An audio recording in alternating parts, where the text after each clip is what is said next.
Halloween. On s'est déguisé pour l'occasion, on est content de vous retrouver. Et avant de commencer, on voudrait surtout remercier tous les gens qui nous ont envoyé des messages pour la première de Earthworld. Voilà. Je trouvais pas qu'elle est hyper sexy, mon assistante, aujourd'hui? Oh, princesse Disney, c'est tout Bon, ce que allez, j'ai toujours voulu être. attention, bas les masques, c'était Halloween, voilà, c'était nos déguisements qui étaient sponsorisés par les laboratoires Bayer. Et regardez, Bégon fête Halloween. Donc on a eu des t-shirts gratuits et des masques. Merci, wouhou! Yeah! Alors on commence avec la première chronique, le Herb Market. Yeah! Herb Market, et on a le démon de la nuit avec nous. Wouh! Ça fait plaisir à voir. Ça fait plaisir à voir. Alors aujourd'hui, le Herb Market, le produit du mois, voilà, ça me fait très plaisir de vous le présenter parce que c'est les terrariums Airtech. Alors aujourd'hui, je vais tout vous raconter sur l'histoire de cette marque. Et comme on n'est jamais mieux servi que par soi-même, ça va pas être difficile pour moi. Puisque, en fait, j'ai créé cette marque en 2003. Donc il se trouve que en 95, quand je suis allé aux États-Unis, à Orlando, pour la Breeder Expo, j'ai vu des terrariums pour la première fois, des terrariums en polyéthylène aux États-Unis de la marque Vision Cage, et j'ai trouvé ça vraiment ultra pertinent. En tant qu'éleveur de boïdés, j'avais en fait construit des tas de terrariums en verre, en toutes sortes de bois et tout. J'étais pas satisfait, soit ça fuyait, c'était lourd. Enfin, il y avait toujours un problème. Et quand j'ai vu ces terrariums en plastique, je me suis dit c'est génial, c'est super, il faut absolument que j'en ai. Donc j'en ai importé pour moi, pour ma pièce d'élevage. Et beaucoup de copains qui venaient dans ma pièce d'élevage me disaient waouh Nico, mortel tes terrariums et tout, c'est vraiment excellent. Et je dis bah ouais, j'en suis super satisfait, je les avais payé une blinde, mais bon, j'étais hyper content. Donc j'ai commencé au début de Reptiline en 99 à importer ces terrariums donc via l'Angleterre des États-Unis. Et comme c'était très compliqué et très coûteux, au bout d'un moment, ça m'a chauffé. Donc je me suis dit, pourquoi pas me pencher sur le problème et créer moi-même des terrariums en polyéthylène. Donc en 2003, j'ai créé la société Airtech. Donc je l'ai lancée et j'ai fait mes propres terrariums en polyéthylène, aidé par des techniciens. Donc j'ai apporté tout mon savoir-faire d'éleveur pour concevoir le produit, et eux m'ont aidé avec tout leur savoir-faire d'ingénieurs plasticiens pour créer donc ce produit, donc un terrarium moulé en une pièce. Alors c'est pas facile, hein, les produits repêchés la semaine dernière c'était plus simple. Ah ouais, va soulever un terrarium en verre du même poids. Donc vous voyez, c'est hyper léger, on peut le cogner, il n'y a aucun problème, il y a beaucoup d'avantages. Donc le polyéthylène, c'est un matériau plastique qui a énormément d'avantages puisqu'il est traité déjà anti-UV, donc ça bouge jamais, c'est quasiment indestructible. Le seul moyen de le détruire, c'est de le brûler, donc ce qu'on n'a pas du tout l'intention de faire. Et c'est un plastique qui est très résistant au choc, donc on peut le cogner. Vous voyez, si je le cogne, il n'y a aucun problème. Pour vous dire, j'ai fait un crash test en vrai parce qu'une fois en allant au salon de Ham, livrer des gros terrariums de 180 cm de long à un collègue suédois, j'étais en voiture et j'avais ma remorque et j'ai perdu les terrariums sur la route. Et en fait, un des terrariums de 180 a percuté une Golf qui venait en face, mais aussi Strike. Bravo. Et en fait, la Golf était détruite, mais pas le terrarium Airtech. Donc j'ai récupéré mes terrariums, je suis arrivé tant bien que mal en Allemagne. Et j'ai pu quand même les livrer à mon client. Ils étaient un petit peu scratchés, mais ils avaient quelques rayures, mais ils étaient parfaitement, on pouvait s'en servir sans problème. Donc voilà, donc on a commencé en 2003, donc aujourd'hui on est en 2018 et ça fait 15 ans. Cheers et merci à tous les clients de Airtech donc, qui nous suivent depuis le début. Donc au départ j'ai commencé avec 4 modèles, un 60 par 60 par 50, 90 60 50, 120 70 50 et 180 90 50. Donc avec ces 4 tailles déjà on pouvait faire on pouvait élever un large panel d'animaux. Donc là d'ailleurs je m'aperçois, vous en voyez ici, là c'est des 120. Donc au départ on est parti avec la couleur de base qui était beige. Donc ça c'est mon affiche du début.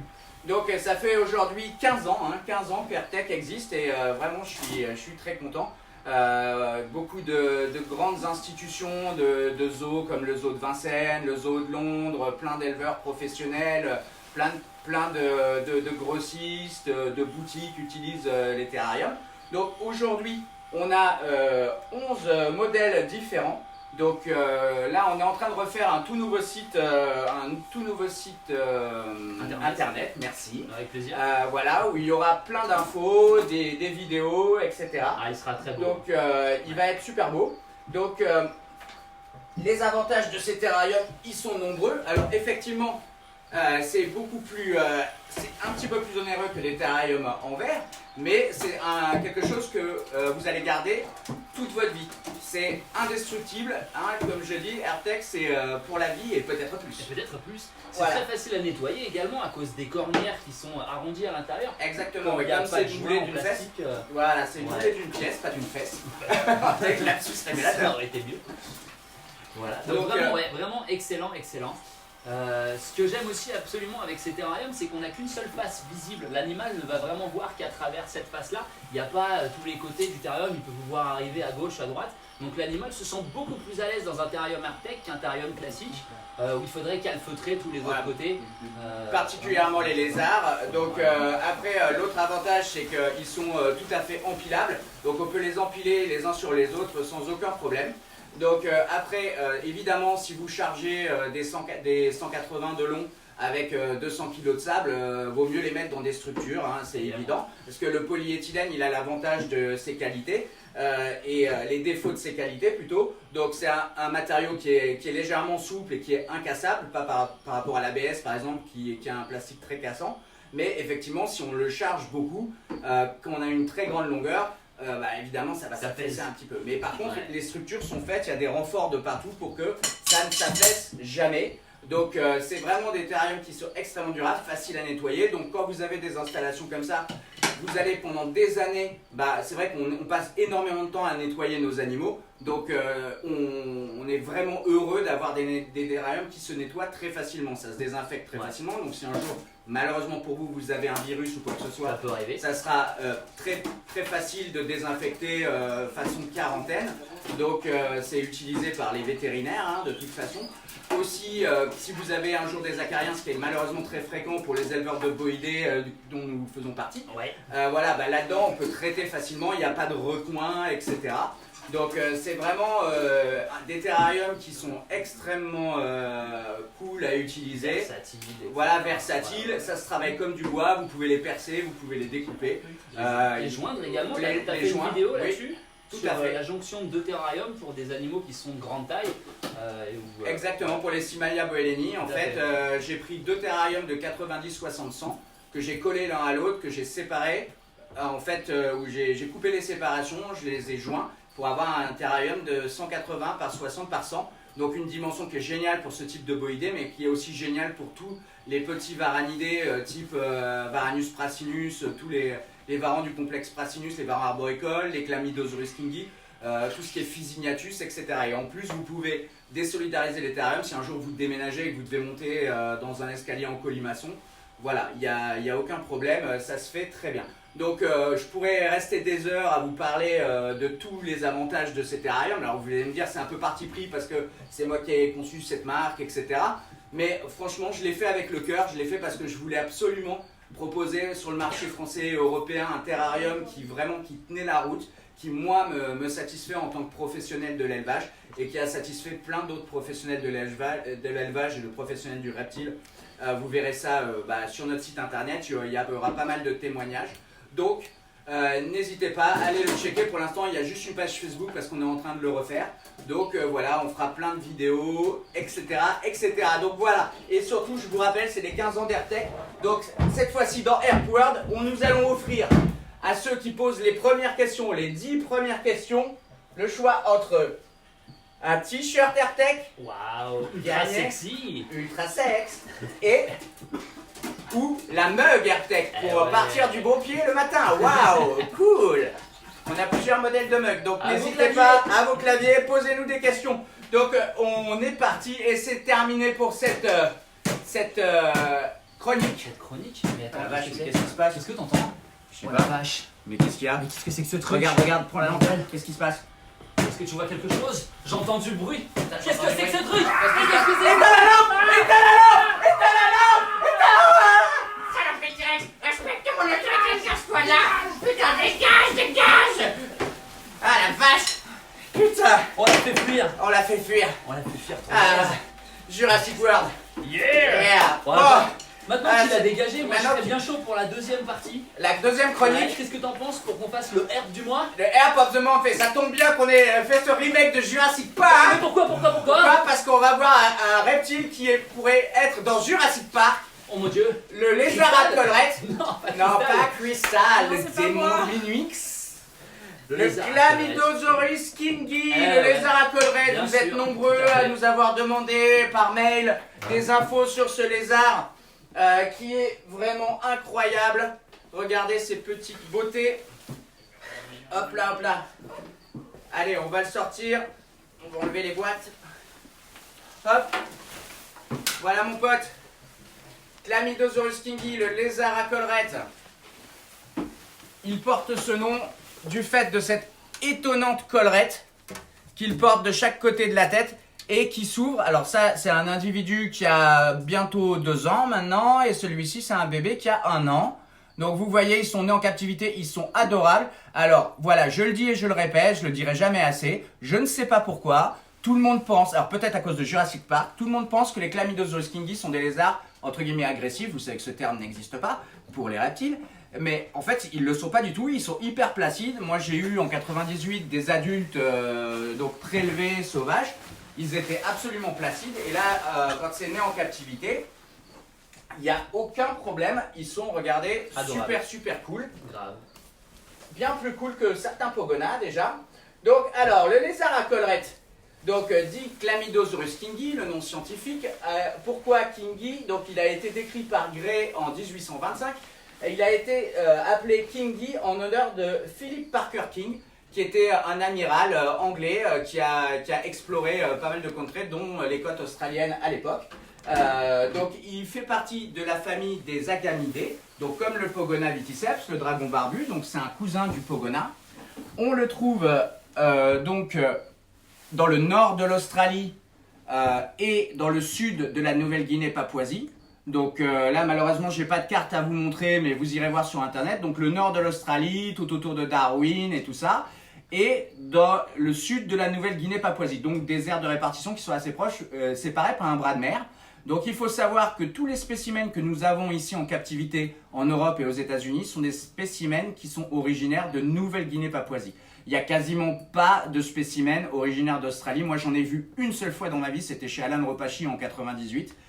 Ils sont différents, ils sont plus gros que ceux de Nouvelle-Guinée-Papouasie, ils sont plus orange au niveau de la collerette et ils ont souvent le ventre noir. Donc là, vous voyez, c'est pas du tout le cas, c'est un lézard qui est plutôt gris. Ils peuvent avoir des colorations un peu orangées ou bordeaux. Alors vous voyez, il est très à l'aise quand il s'agit de grimper. Donc c'est un lézard qui n'est pas protégé par la Convention de Washington. Donc il est importé sans problème de Nouvelle-Guinée-Papouasie sous forme de jeune. On en trouve aussi de plus en plus né en captivité en Europe. Et il n'est pas soumis aux nouvelles arrêtées. Donc il est en fait pas protégé, c'est comme un Pogona. Donc ensuite, comme je vous l'ai dit, il est totalement arboricole. Donc il vit, évidemment, il va au sol, mais il vit dans les branches. Regardez, il est capable de sauter. Et une fois qu'il est au sol, quand il se jette au sol, il va courir sur les pattes arrière. Hein, il va courir de manière bipède, en fait, comme ça, un peu comme un T-Rex. Hein, d'où le rapport avec Jurassic Park. Donc, c'est pas comme dans la scène du Jurassic Park, quand il ouvre la bouche, Il crache pas de venin. il crache pas de venin. Quoi. Ouais, c'est dommage. Ah ouais, mais trop tard. Et non, ils sont vraiment super sympas, c'est vraiment un de mes lézards favoris. Donc, c'est pour ça que je voulais le présenter. Et il souffre de cette mauvaise réputation, je ne sais pas pourquoi. Donc, sûrement à cause de Jurassic Park. Ensuite, donc, comme il est arboricole, il a un comportement dans les branches. Dans votre terrarium, il faudra donc au moins un minimum de 1 mètre de hauteur, mais pas trop haut. Faites pas des grandes pièces, des trucs à hauteur d'homme, ça sert à rien. Moi, je l'ai fait par le passé. À part perdre de l'énergie, ça sert à rien, les animaux vont pas mieux. Donc, dans 1 mètre maximum, c'est bien. Ils adorent être à la verticale comme ça. Donc ils s'accrochent sur les troncs, un peu comme les écureuils. Et pour se soustraire au regard, ils vont tourner tout autour du tronc, comme ça. C'est vraiment étonnant. Donc ils ont une morphologie très typique de lézard arboricole. Après, l'autre, si on peut faire un gros plan sur la tête, l'autre particularité étonnante de ce lézard, je vais essayer de lui ouvrir un petit peu la bouche, regardez. Vous voyez, il a des petites canines, un peu comme un petit vampire, donc qui lui servent à bien accrocher au niveau des proies. On les voit très bien chez les mâles. Il faut savoir que les mâles, il y a un gros dimorphisme sexuel. À l'âge adulte, ils font 2 fois la taille des femelles. Ils ont une très grosse tête, une très grosse collerette. Et ils sont capables d'avoir une collerette de 30 cm de diamètre quand ils la coiffent une fois adulte. Donc c'est un animal qui peut faire jusqu'à 350-400 grammes dans les 90 cm, mais avec beaucoup de queue. Hein, vous voyez, comme tous les arboricoles, ils ont une très longue queue. Donc quand les mâles se battent, ça donne ça. Ça, c'est des photos prises chez moi il y a très longtemps, en 98. Ah, vous voyez, quand les mâles se battent, c'est vraiment un combat de dinosaures. Hein. On se croirait dans le Jurassic Park. Hein. Ils sont face à face, ils ouvrent la bouche. Et en fait, quand un Chlamydosaurus ouvre la bouche, les œufs yoïdes qui sont reliés dans la collerette font que la collerette se dresse. Donc en fait, l'animal ne coiffe que quand il a la bouche ouverte. Il ne peut pas coiffer avec la bouche fermée. C'est mécaniquement impossible. Donc, est-ce que c'est comme les nanas quand elles font leur cils, elles ouvrent la bouche pour faire... Rien à voir ou... Rien à voir. Je me plante. Mais en même temps, c'était pas mal.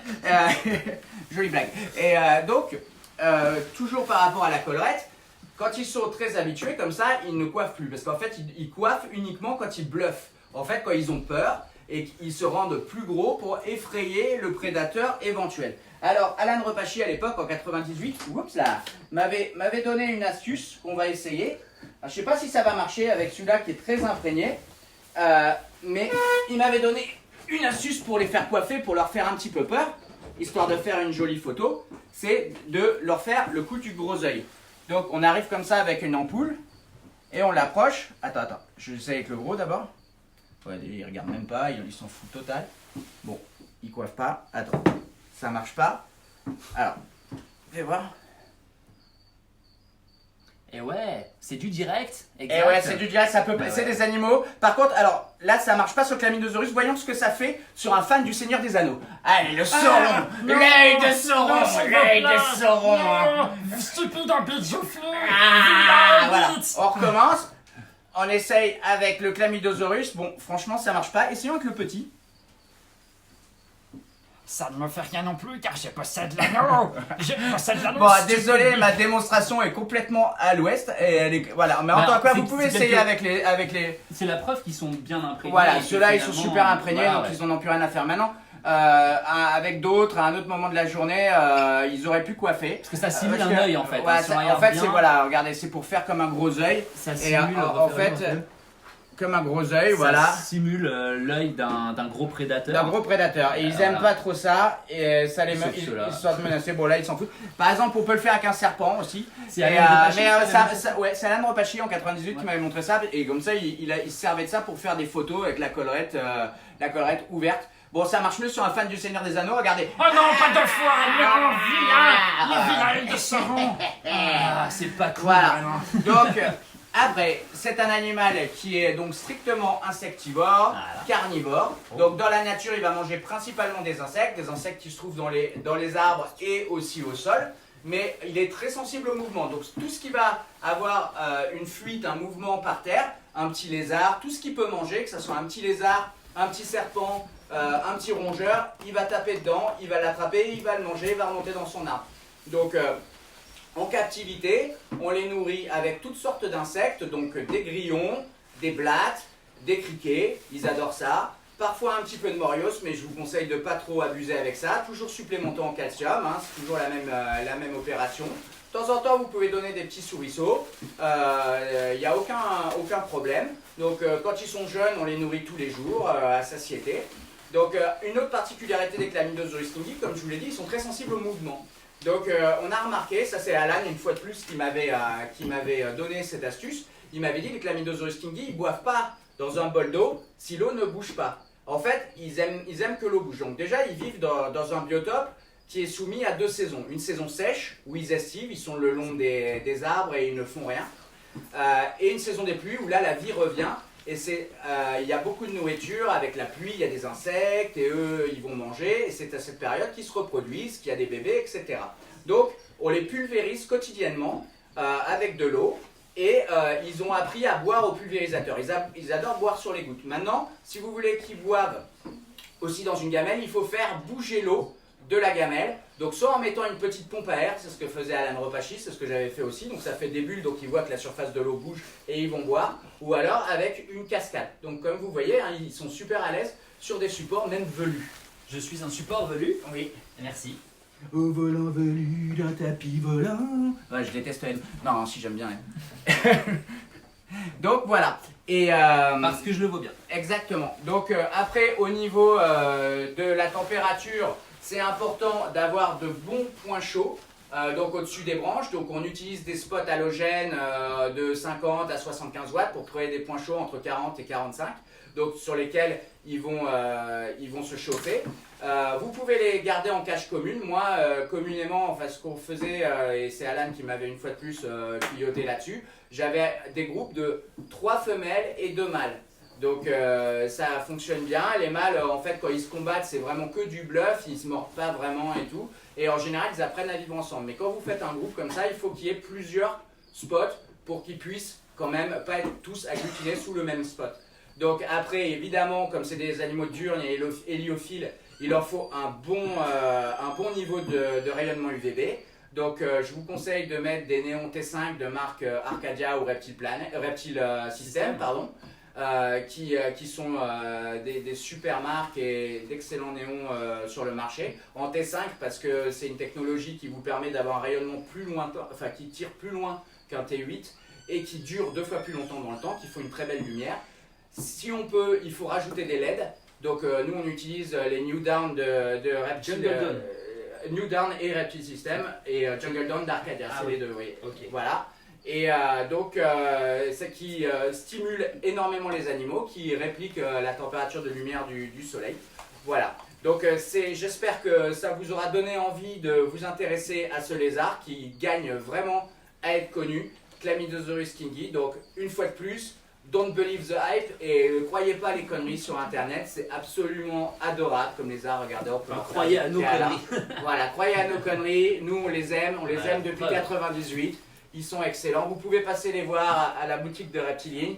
On sera heureux de vous les présenter.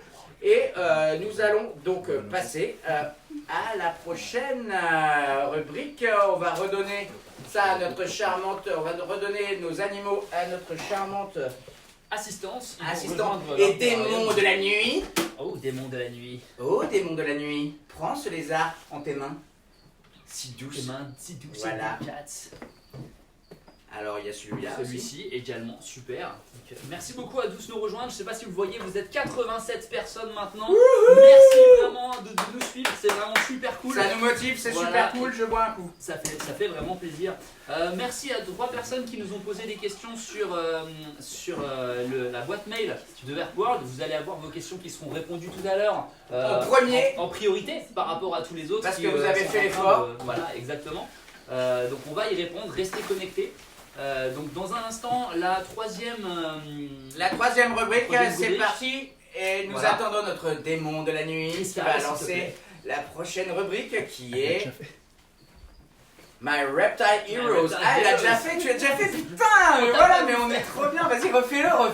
Oh, on s'en lasse pas, hein, les mecs. Exactement, merci. Cool. Alors, de qui on parle ?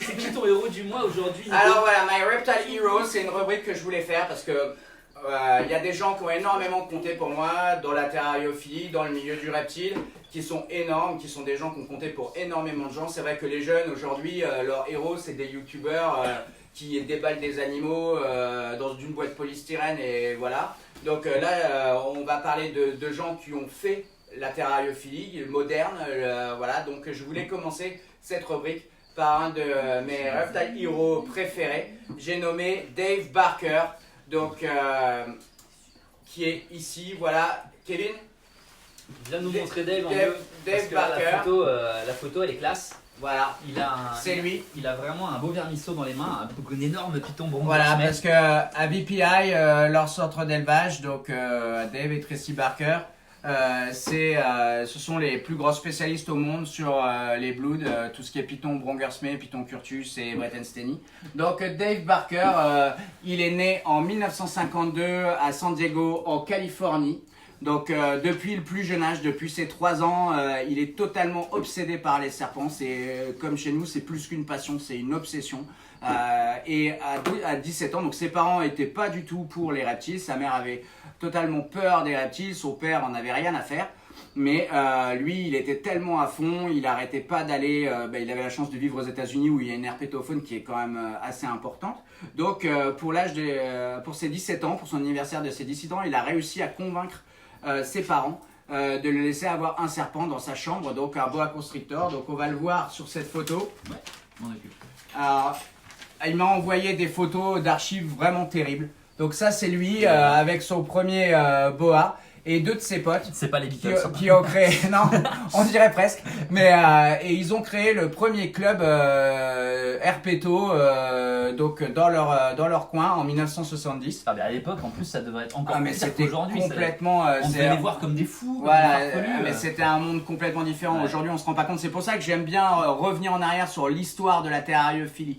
Donc Dave, déjà à cet âge-là, il était à fond. Et 4 mois après qu'on lui l'ait autorisé à avoir ce boa dans sa chambre, il avait 60 serpents dans sa chambre. Ah, il en a Donc, plus que moi. Voilà. Donc à partir de 1971, avant il allait donc avec d'autres potes à lui faire du herping. Donc ça c'est sa première session de herping au Texas. Vous voyez dans la main il a une Bogartophis subocularis, une très belle couleuvre voilà qui vit au Texas. Et après il est parti à l'université et de 71 à 1975. On le voit ici, il a un bon look de beatnik. Ah ouais, non, alors là, attention. avec un crotal. Ah. Donc il a fait de 71 à 75, il a fait des centaines de conférences sur les serpents dans des universités. Donc il a parlé devant plus de 50 000 personnes au total. Donc pendant cette période-là. Ensuite, de 1975 à 1984, il a été responsable de la collection des reptiles du zoo de Dallas, qui à l'époque était la plus belle collection de reptiles au monde. Donc pendant ces années-là, pendant ces 10 ans, il a pu s'occuper d'une collection qui était complètement incroyable pour l'époque, puisqu'ils avaient les seuls et uniques Aspidites melanocephalus connus en captivité hors Australie. Donc c'était complètement délirant pour l'époque. Il a fréquenté tout le gratin des herpétologistes, des curateurs de zoo à cette époque-là. Et pendant cette époque-là, il a été donc le premier au monde à reproduire les Botrocylus boa, donc les pythons de Bismarck, les pythons timorensis, qui sont toujours aujourd'hui difficiles à reproduire. Lui, il les reproduisait déjà à l'époque. Les mélanocéphalus, donc comme je vous l'ai dit, il les a reproduits.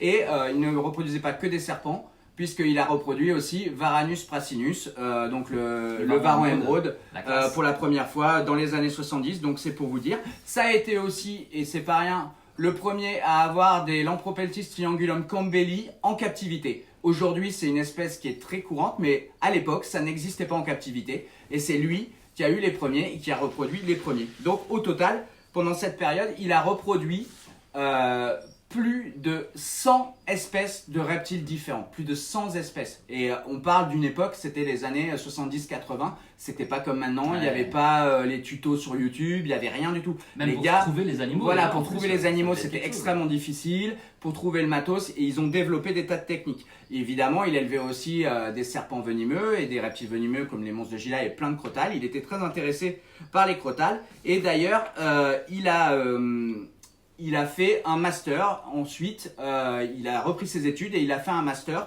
avec un homme très connu dans le milieu herpétologique qui s'appelle John Campbell, qui est une sommité. Et cet homme l'a amené à faire une thèse sur Crotalus villardi, un crotal du Nouveau-Mexique. Donc il a fait une thèse sur cet animal. Donc au-delà de ça, il a fait énormément de conférences, Dave Barker, partout aux États-Unis. Plus de 300 000 personnes ont assisté à ces conférences, donc c'est pour vous dire. Il a évidemment fait des shows télé aux États-Unis, dont le show de Johnny Carson en 1988. Donc, en 99, avec sa femme Tracy, ils ont été filmés par National Geographic. Il y a eu un documentaire sur eux qui s'appelait Passion of Pythons, et donc qui a duré une demi-heure. C'est un reportage sur eux, sur leur élevage VPI. Donc, ce qui est excellent, c'est que c'est c'est un être humain incroyable. Il s'est beaucoup investi pour le milieu terrariophile américain. Il est extrêmement respecté aux États-Unis. C'est une légende vivante. Hein. Et quand aux États-Unis, ils ont eu, comme aujourd'hui chez nous, des lois abusives, ils ont essayé de faire interdire l'élevage de tous les pitons et boas en captivité, en prenant l'exemple de la Floride où les moulures étaient relâchées et vivaient dans le biotope, etc. Ils voulaient étendre ça, le législateur voulait étendre ça à tous les États-Unis. Et donc Dave, avec toute la communauté des professionnels du reptile aux États-Unis, ils ont fait une coalition et c'est Dave qui allait les défendre. Il est carrément allé à Washington, donc au Parlement américain, et il a défendu la cause des terrariophiles, des herpétos, des herpers aux États-Unis. Donc c'est pour vous dire la confiance et le bagou de cet homme. Il parle extrêmement bien. Il ne fait pas que parler extrêmement bien, il écrit extrêmement bien. Il a écrit dans sa carrière plus d'une centaine d'articles et de bouquins. Donc évidemment, un de mes préférés.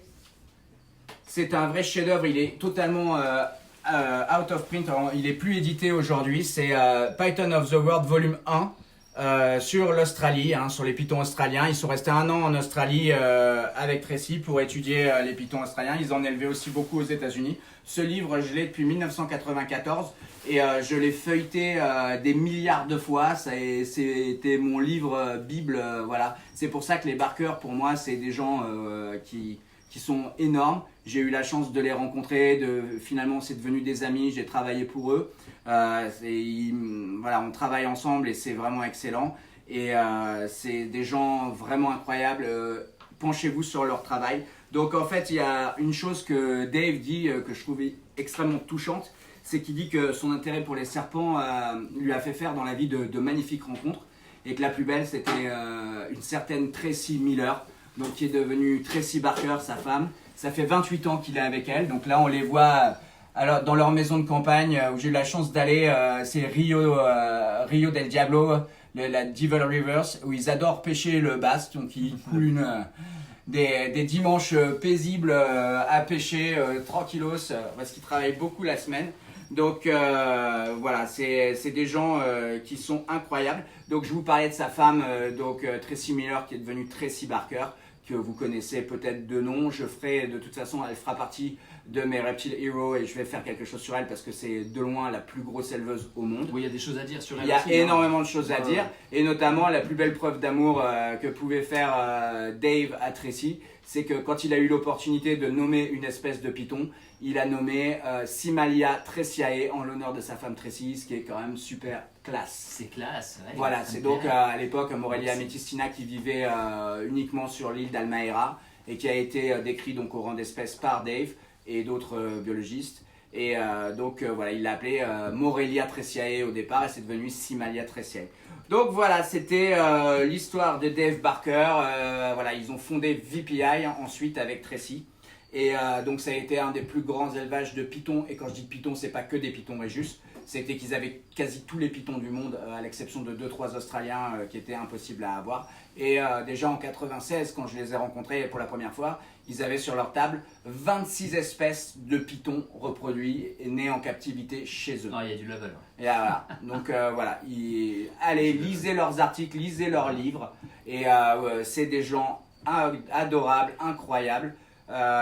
Qui sont vraiment des mines de savoir à la fois sur l'histoire de notre hobby, mais aussi sur les animaux, sur la biologie, sur la reproduction, etc. Donc tout ce savoir, ils vous le transmettent dans des bouquins. Donc au lieu de perdre du temps sur des pages Facebook et des trucs stériles comme ça, allez lire des vrais bouquins. vraiment écrit par des vrais gens du reptile. Voilà, c'est un conseil que je vous donne. C'est sûrement la meilleure école avec l'expérience. Ouais, nous-mêmes, en fait, quand on a des petits trous, on bloque sur quelque chose parce que, voilà, même à Nico, malgré toutes ces années d'expérience, ça peut nous arriver. On reste pas campé entre nous à se dire on va trouver une solution. On va voir des personnes et ces gens-là font partie effectivement des pros. À qui on pose de nombreuses questions pour se sortir d'une situation qu'on a.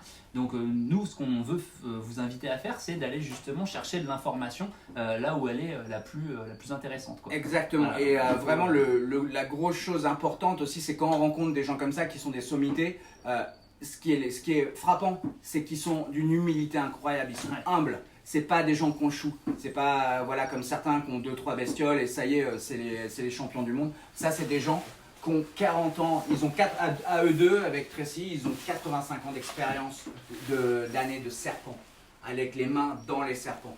Donc c'est des gens qui ont une énorme expérience et de ce fait ils sont humbles. Parce que les animaux, quand on les élève, ça rend humble. Si on a la grosse tête, ça marche jamais. Donc soyez humbles, essayez toujours de vous améliorer, c'est le conseil que j'ai à vous donner. Et sur ces bonnes paroles, nous allons passer à la chronique suivante. Puisque ça va faire un super lancement, puisque la chronique suivante c'est le Airbook, yeah! Comme je vous le disais, il n'y a pas qu'Internet dans la vie, il y a encore les bons vieux bouquins. Et comme je viens de vous parler de Dave Barker et de sa femme Tracy, je vais vous présenter, la dernière fois je vous ai présenté le volume 3 de Python of the World écrit par Dave et Tracy Barker. Aujourd'hui je vous présente le volume 2. Écrit par Dave et Tracy Barker. Donc un magnifique bouquin, regardez le format, c'est carrément un livre de collection. C'est vraiment la super classe. Est-ce qu'on leur montre pas quelques pages? Bien sûr, mais parce que c'est lourd, alors je suis obligé de le poser. Alors évidemment il est signé, tous les exemplaires que nous avons à la vente sont signés par Dave et Tracy. Donc voilà, c'est un petit plaisir qu'ils nous font. Et vous voyez, c'est un bouquin qui est incroyable avec de très belles illustrations. Dave dessine très bien aussi. Un bouquin en anglais, on précise. De très belles photos. Oui, on le précise parce que l'autre qui n'avaient pas compris, mais qui n'avaient pas compris l'autre fois. Mais oui, Dave et Tracy Barker sont américains, donc ils écrivent en anglais et c'est pas traduit. Mais c'est très facile à lire et moi c'est comme ça que j'ai appris l'anglais. Donc pour tous ceux qui ont envie de s'y mettre, faites comme moi, n'hésitez pas, ça vient vite. Donc il y a énormément d'informations sur l'histoire des Python Régis en captivité, comment ils sont arrivés, les premiers, puisque Dave a une culture monumentale sur les reptiles. Sa bibliothèque, elle fait la taille de ma boutique, clairement. Et il a que des bouquins de reptiles dedans et des articles de reptiles, et en plus, il les a lus, quoi. Donc, c'est pas juste pour décorer. Donc, c'est vraiment excellent. Il a beaucoup d'informations à donner. Et donc, évidemment, il parle du milieu naturel, de la biologie, de la morphologie de l'animal, vous voyez, avec des photos du crâne, etc. C'est vraiment bien fait. On a vraiment des photos des hémipénis, enfin tout est décrit avec énormément de détails. Il y a même des autopsies. Il explique comment ça se passe au niveau de la peau, au niveau des fossettes thermosensibles. Il y a des photos en gros plan, de l'intérieur des fossettes. C'est vraiment un bouquin incroyable. Et donc après, effectivement, il y a une partie sur les morphes. Bon, les morphes, c'est intéressant, oui, mais après, ça évolue énormément. Donc les morphes, vous pouvez aller voir sur internet quel est le dernier triple, quadruple, quintuple gen. Bon, c'est un peu toujours la même limonade, mais c'est très bien expliqué ici.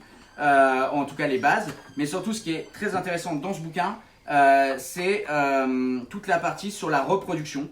Et c'est une partie qui est extrêmement détaillée, vous voyez, il y a même des photos au microscope du sperme de ces serpents-là, tout est expliqué en détail. Ils sont allés très loin. Et ils sont allés très loin, c'est pas les 3 infos de base qu'on lit dans plein de bouquins, c'est vraiment très poussé. Et je veux préciser que le passage sur la reproduction des Python Régis, il y a énormément d'informations qui sont valables pour plein d'autres espèces de pythons, bien sûr. Ouais. Donc c'est pas parce qu'il concerne les Python Régis que vous n'allez pas trouver des informations là-dessus, sur l'ovulation, etc., qui ne sont pas valables pour plein d'autres espèces. Moi, c'est ce qui me plaît d'ailleurs justement dans la plupart des livres de reptiles, c'est que régulièrement on recoupe des informations. On se dit je l'ai lu ici, je l'ai lu là, et ça permet de comprendre pourquoi est-ce que tel python est plus proche de tel python. pourquoi est-ce que celui-là c'est un boïdé et celui-là c'est un colubridé. Justement, grâce à toutes ces spécificités sur la reproduction, les phénomènes de mue, de digestion, de thermorégulation. Et c'est toutes ces choses-là, vous pouvez vraiment les apprendre qu'avec des bouquins qui sont complets.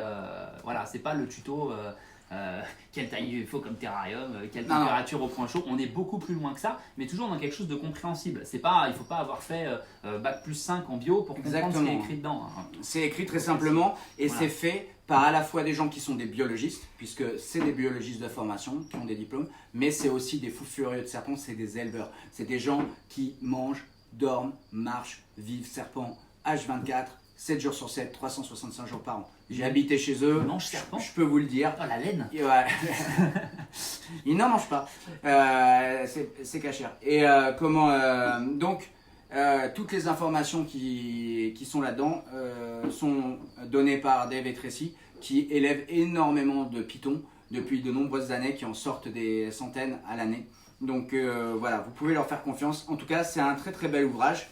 Et je vous le conseille fortement. C'est un livre que je qualifie de collection. Il y a Noël qui arrive. Voilà, c'est un superbe cadeau de Noël. Il est vendu dans une très belle boîte.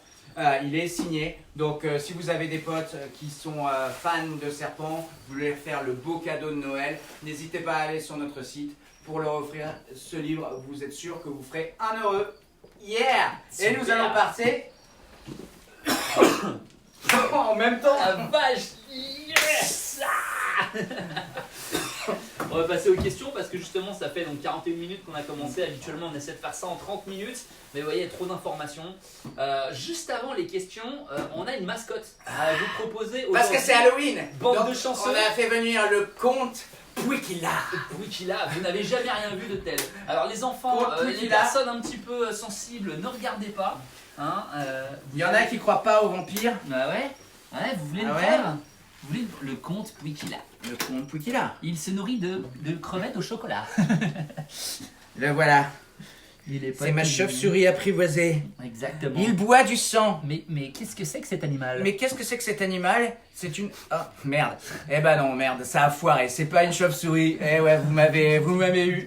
Eh ouais, vous m'avez démasqué, désolé. C'est notre cochon d'Inde skinny mascotte, Monsieur Pouic. Mais en fait, il était déguisé. Bonjour Monsieur Pouic, on l'avait déguisé pour Halloween. Regardez comme il était beau. Pouikilou. En petite chauve-souris. Ouh, salut Monsieur Pouic, Monsieur Pouic. Monsieur Pouic, Monsieur Pouic, Monsieur Pouic. Votre ami Pouic. Voilà, et c'est le seul rongeur qui sera jamais mangé par un serpent dans reptile. Exactement, jamais on donnera à Monsieur Pouic. Il sera enterré dans le jardin avec tous les autres Monsieur Pouic qu'on a eu. Voilà, alors c'était notre petite parenthèse avant les questions pour vous donner le temps de vous échauffer, de vous mettre à vos claviers. Oh là là, on voit déjà des listes de questions. On remet Monsieur Pouic dans son petit écrin. Attention à tes ailes, Monsieur Pouic. Son petit écrin de verdure. Je te donnerai 1 litre de sang humain après. Allez, je t'échange ça contre une question. Merci. Super, nickel. Juste avant de passer aux questions, on a eu un petit dédicace de Monsieur Muscle qui dit Nico, c'est toi mon reptile hero. Hey Yoann, merci beaucoup. Je fais pas ça pour ça, mais ça fait toujours plaisir. En tout cas, j'essaie de prêcher la parole de mes pères, tous ceux qui m'ont tant enseigné, tant appris, et voilà. Donc si je peux continuer la boucle, c'est super. Très bien. Alors c'est parti pour les questions. Comme je vous l'ai dit tout à l'heure, on va commencer par les personnes qui ont pris le temps de nous écrire des questions sur le Gmail de Airworld. Donc l'adresse, on vous la rappelle. Donc c'est reptiligne.herps avec un S word @gmail.com. Donc si vous voulez nous envoyer des questions avant l'émission, n'hésitez pas. Vous pouvez utiliser cette adresse mail, ou si vous avez des souhaits pour les prochaines émissions, n'hésitez pas. On entendra compte ou pas, mais n'hésitez pas. Très bien. Du coup, on va commencer par une première question qui va faire plaisir à beaucoup de monde et on va pouvoir mettre enfin un terme à cette grosse légende urbaine de la terrariophilie. C'est Michael Clary qui demande nourrir les serpents hors du terrarium, oui ou non, quels sont les avantages, bénéfices, etc. Alors voilà. Donc ça c'est vrai que c'est quelque chose qu'on entend très fréquemment. Enfin il m'a dit qu'il voyait beaucoup ça sur internet, ça faisait débat, etc. Et c'est vrai que nous à la boutique on a beaucoup de gens, surtout des débutants qui viennent pour leur première serpent des blés, le premier python à juste, qui disent oui sur internet, ils disent il faut les sortir, il faut les nourrir à l'extérieur. Donc non. La réponse c'est non. Et ça dépend, il y a vraiment des choses à prendre en compte. Donc, pourquoi les gens veulent les nourrir à l'extérieur du terrarium? C'est pour éviter le réflexe de prédation, soi-disant, quand ils mettent la main dans le terrarium pour que le serpent ne les morde pas, pensant que c'est un rongeur. Bon, l'idée n'est pas idiote de base, mais en fait, dans la réalité, c'est pas comme ça que ça se passe. Surtout que là, en plus, on est en train de parler d'un serpent des blés ou d'un python réjus. Donc des animaux qui ont des réflexes de prédation très faibles et qui sont absolument pas dangereux. Donc quand on se fait mordre, c'est juste de la rigolade. Donc faites pas trop les chochottes, les gars, on reste, c'est pas du réticulé de 6 mètres, ça risque rien. Donc comment ça se passe? Le serpent, il est habitué à ses odeurs, il est habitué à son environnement, à son territoire de chasse. Donc c'est là-dedans qu'il est bien, donc c'est là-dedans qu'il doit être nourri. Donc nous, en tant que professionnels, et comme tous les professionnels du monde qui ont des centaines, des milliers de serpents, vous imaginez bien qu'on ne sort pas chaque serpent pour le nourrir à l'extérieur. Hein, ça serait impossible. Donc non, on les nourrit à l'intérieur. Effectivement, quand on ouvre le terrarium ou quand on ouvre une boîte, ils viennent avec un petit réflexe de prédation comme ça, particulièrement certains boïdés, des pitons réticulés, des choses qui ont une très très grosse réponse à la nourriture. Mais comme c'est des animaux qui sont intelligents et qu'on peut conditionner facilement, il suffit de prendre un objet et de prévenir l'animal et de lui dire non, là je ne vais pas te donner à manger, on lui appuie sur la tête par exemple, donc on peut le faire avec la main quand c'est une gute ou un python réjus, on met la main bien à plat, qu'il arrive, il voit que c'est pas à manger. Et si c'est un boa ou quelque chose de plus gros et qu'on ne veut pas risquer une erreur, donc on prend une tapette à mouche, un crochet à serpent, n'importe quel objet qu'on a sous la main, on fait un code avec lui, on lui dit voilà, moi quand je te touche la tête comme ça, ou que je te tire un peu avec mon crochet, c'est qu'il ne va pas y avoir de nourriture. Donc le serpent assimile très bien. En combien de temps il assimile Voilà. ça à peu près? Ça vient en deux, trois fois, quoi. Ah ouais. Vraiment, c'est très rapide. Okay. Les serpents sont pas aussi idiots que les gens le disent, hein, bien sûr que non. Aussi idiots que les gens non plus. Voilà, pas aussi idiots que certaines personnes en tout cas. Et donc, ils se conditionnent très bien. Nous, c'est ce qu'on fait. Donc, on les sort et voilà. Pour ce qui est après du fait d'ingurgiter du substrat, parce que des fois les gens disent ouais mais c'est mieux de le mettre dans une boîte parce que sinon il va ingurgiter du substrat. Si vous choisissez le bon substrat, nous ils sont sur du substrat, ils ingurgitent pas de substrat. En fait le substrat il tombe au fur et à mesure et il n'en avale pas. Donc évitez les copeaux de hêtre par exemple, ça effectivement il peut y avoir, c'est pas un super substrat, c'est même un substrat complètement à bannir. Donc n'utilisez pas ça, mais si vous utilisez du coco, de l'aspen, du littéaspen, il n'y a aucun problème. Donc c'était pour éviter soi-disant ce réflexe de prédation. Mais si on réfléchit 2 minutes, on dit on sort le serpent, on le met dans une boîte, on le nourrit dans la boîte pour éviter le réflexe de prédation. Mais quand vous devez aller le rechercher dans la boîte, comment vous faites? Pareil, il va avoir un réflexe de prédation puisque c'est là-dedans qu'il est nourri. Donc il va falloir le prévenir aussi. Donc autant le faire dans le terrarium. Donc après, si vous voulez sortir votre serpent, grand bien vous fasse, si c'est avec des espèces peu sensibles comme les boas, c'est pas dérangeant parce qu'ils ne stressent pas des masses. Mais si c'est des espèces un petit peu sensibles, des juvéniles, des pythons réjus qui sont parfois avec un psyché assez sensible, vous allez les déranger, vous allez les mettre dans un endroit qu'ils ne connaissent pas. Il n'y a aucune cachette, il n'y a rien du tout. Vous allez lui présenter un rongeur comme ça d'un seul coup. Franchement, non quoi. Donc, si c'est de base, laissez vos serpents dans le terrarium, il n'y a aucun problème. Prenez l'habitude de les prévenir et vous les sortez. Le seul cas où c'est correct et important de sortir les serpents du terrarium pour les nourrir, c'est quand vous avez plusieurs serpents dans le même terrarium. Nous, il nous arrive de mettre plusieurs serpents dans le même terrarium dans la boutique. Dans nos terrariums AirTech. Ou des terrariums en verre. On va pas faire une fixette. Et effectivement, on va laisser le plus craintif dans le terrarium, on va sortir les plus courageux, on va les mettre dans des boîtes pour les nourrir.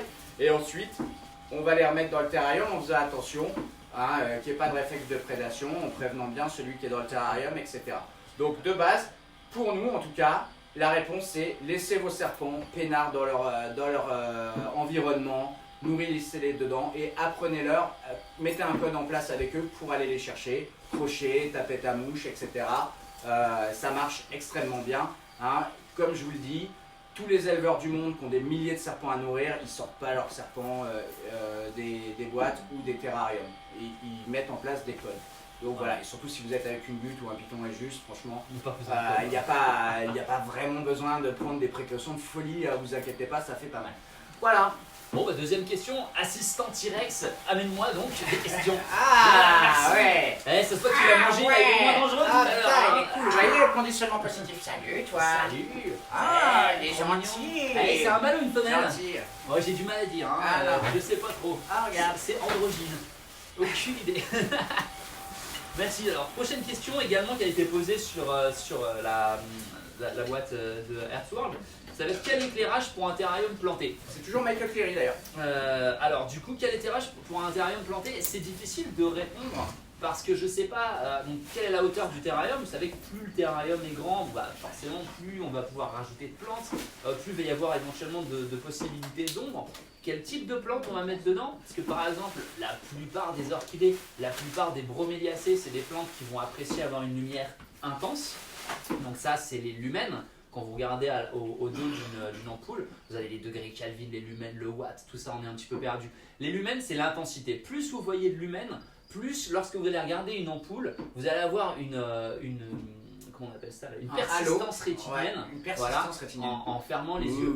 Et du coup, donc, pour ces plantes qui vont vraiment nécessiter une lumière intense, reportez-vous à des LED par exemple, hein, qui souvent ont des lumens très très importants. Les New Down de Reptile System ou Ouais. les Jungle Down de Arcadia qui sont d'excellentes lampes, vraiment de la qualité. C'est Parce ça. que dans les LED, vous avez plusieurs qualités. Là, elles répondent aux normes CRI, donc c'est les normes les plus hautes. Et donc les LED, hein, c'est le système, c'est deux petites plaquettes de métal avec un flux électrique, un arc électrique entre les deux. Et c'est ça qui crée la lumière. Donc en fait, plus le métal utilisé est de qualité, plus les LED durent longtemps et émettent une lumière impressionnante. Ouais, tout à fait. Autre chose, donc du coup, si vous avez des plantes qui sont moins demandeuses en lumière, bon, il y en a, hein, souvent l'éclairage UV va être plus adapté. Vous allez gagner également aussi en utilisant des degrés Kelvin différents. Alors là, on rentre dans une technique qui est assez discutable. Souvent, les gens disent « Ouais, moi je veux une lampe lumière du jour, donc 6500 degrés Kelvin. » Ça, c'est vrai et pas vrai. Parce que la lumière du jour, elle va être différente selon si vous êtes à Madagascar, si vous vous trouvez en Afrique du Sud, en Nouvelle-Calédonie. La lumière du jour, elle change tout le temps. Pareil, en début de journée, en milieu de journée, en fin de journée, la lumière du jour est très différente. Donc pour les plantes, techniquement, il va leur falloir tout le spectre complet. Lorsque le soleil se lève ou qu'il se couche, on a souvent une lumière qui va être assez rouge, assez orangée, d'accord? Ça, on s'est aperçu que ces longueurs d'onde là, ces degrés Kelvin, vont favoriser souvent la croissance d'une plante, va favoriser sa floraison, tandis que lorsqu'on est sur une intensité lumineuse très forte, on va favoriser sa croissance. Donc, vous voyez, la lumière, tout comme les UV pour des animaux, c'est quelque chose de très complexe et lorsqu'on essaie de recréer une mini-forêt dans un terrarium, ça devient vraiment compliqué. Pour résumer, qu'est-ce qu'on pourrait dire? Du coup, quelle est la meilleure ampoule pour un terrarium planté? Je suis curieux de savoir. Moi, j'ai envie de revenir encore effectivement au Jungle Dawn parce que c'est celle qu'on a utilisées. Les New Dawn, les Jungle Dawn, elles sont ont excellentes. pour les plantes qu'on aime en terrariophilie, souvent des plantes qui ont beaucoup de rouge. Quand vous voyez une plante qui a beaucoup de rouge, il y a de fortes chances qu'elle aime vraiment des forts rayonnements lumineux. Donc mettez-lui une forte intensité lumineuse dans la tronche et ça va pousser également très très bien. Hein. Si on met vraiment une faible intensité, ça pousse lentement, forte intensité, ça pousse rapidement. En général, bien sûr, hein, je vous entends, les spécialistes de plantes, non, ça dépend, celle-ci, celle-là, pas du tout. Non, je vous parle vraiment de la généralité sur les plantes classiques qu'on trouve dans le milieu terrariophile. Parfait. Voilà, j'espère que ça répond à ta question. Merci, Jamy. Avec plaisir. Putain, j'avais l'impression d'être dans C'est pas sorcier, quoi. Ça, Bon, cool. Merci bien. Alors, du coup, troisième et dernière question qui nous a été posée sur Earthworld, sur la boîte Earthworld, c'est Loïc le prêtre qui nous pose une question sur le Corallus caninus, donc le bois canin. Est-ce qu'on peut, parce qu'on a une émission de prévue là-dessus, est-ce que tu peux nous parler rapidement du bois canin? Effectivement, on peut en parler rapidement. Je pense que c'est un animal qui vaut une émission à lui. Ça sera un Herp of the Month dans une prochaine émission Earthworld. Donc rapidement, c'est un animal qui vit en Guyane et au Suriname, donc Corallus caninus. C'est une espèce qui jusqu'à présent a toujours été soumise à certificat de capacité, donc c'est toujours le cas bien évidemment. Donc l'alternative aujourd'hui c'est Corallus battesi, qui est donc le boa émeraude qui vit dans le bassin amazonien, donc plus au Brésil, Pérou, etc. Qui a été décrit maintenant comme une autre espèce. Donc ce n'est plus du Corallus caninus comme à l'époque, c'est du Corallus bathesi. Donc il est sorti, bon c'était logique puisque à la fois il ne vit pas du tout en Guyane, pour commencer. Deuxièmement, au niveau ADN, il est différent. Au niveau écaillure, il est différent. Il a une écaillure de tête qui est totalement différente. On vous montrera ça lors d'une prochaine émission. Donc je vous rappelle par la même occasion qu'à la fin du mois de novembre, le dernier week-end de novembre, c'est le boïdé. Et donc j'aurai des Corallus bathesi adultes à vous montrer. Donc si vous êtes intéressé par cette espèce. Donc voilà, donc si vous avez toujours été fasciné par le Corallus caninus, qui est une espèce excellente à avoir, mais que vous n'êtes pas prêt à passer le certificat de capacité, je vous encourage tous à passer le certificat de capacité. Mais si pour l'instant vous n'êtes pas encore chaud, tournez-vous vers Corallus bathesi qui est en libre détention. Bon, il faudra qu'il soit pulsé maintenant, mais en tout cas, vous pouvez l'avoir. C'est des espèces qui sont, contrairement à la légende terrariophile, qui sont hyper faciles à maintenir. C'est pas compliqué. Moi j'en ai eu pendant des années, j'en ai eu pendant plus de 10 ans. C'est pas stress, c'est des animaux assez calmes. Même des animaux d'import, j'ai eu beaucoup d'animaux d'import en caninus. On les manipulait comme ça, ils mangeaient du rat décongelé super vite. Enfin franchement, c'est une espèce sans problème. Il faut pas, c'est comme les Moria viridis, faut arrêter les excès d'humidité, les 80-90% d'humidité comme on lit partout et tout. Ça, c'est pas bon pour eux. Pas les fortes températures, aux alentours de 27. C'est des animaux qui aiment un environnement assez homéotherme, donc toute la même température. Ils se thermorégulent pas tellement.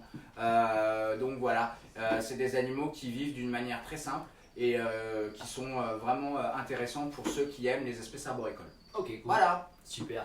On va rester dans le thème des animaux soumis à certificat de capacité, mais Oui. c'est bon d'avoir une culture générale également, hein, même si vous ne pouvez pas forcément les avoir. C'est notre ami probablement portugais qui s'appelle Reis da Silva Amelia.